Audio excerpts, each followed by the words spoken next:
Comment les gestionnaires d'actifs peuvent-ils développer leur activité malgré la pression croissante des règles de conformité et de la concurrence? Cette étude de la collection Focus de Xerfi décrypte les dernières tendances, les perspectives et stratégies des acteurs pour dynamiser leurs performances commerciales et financières au-delà des seules logiques de consolidation. Nos experts mettent en lumière les nouveaux leviers pour défendre les marges et diversifier les revenus des gérants. Beaucoup se tournent pour cela vers la clientèle retail, particulièrement attractive. Moins volatile et plus rentable que les clients institutionnels, ce segment présente un fort potentiel de croissance grâce au surplus d'épargne significatif accumulé par les ménages lors de la crise sanitaire.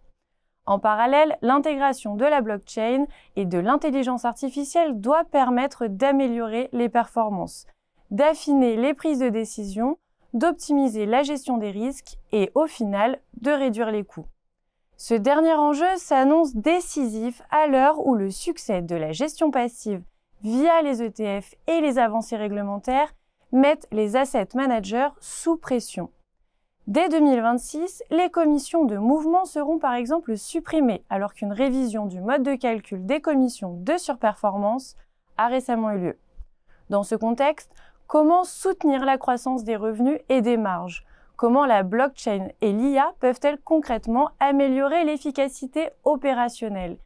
Et où en est la profession en matière de finances durables alors que son cadre légal reste très évolutif? Dans cette étude, les analystes de Xerfi ont notamment identifié les stratégies des gestionnaires d'actifs pour compte de tiers. 5 axes se dégagent. Les actifs privés et non cotés ont gagné en intérêt grâce à un cadre réglementaire plus favorable. Le cas de Carmignac illustre parfaitement cette tendance, le gestionnaire ayant pris position sur ce marché. De leur côté, la gestion passive et les ETF ont continué de progresser, notamment en Europe. Amundi, avec sa stratégie ambitieuse, s'est hissé à la 2e place du marché européen. Le marché retail est aussi devenu un levier de croissance majeur. Ecofi Investissement, par exemple, a multiplié les initiatives pour renforcer sa position sur ce segment attractif. La finance durable est également un axe stratégique clé.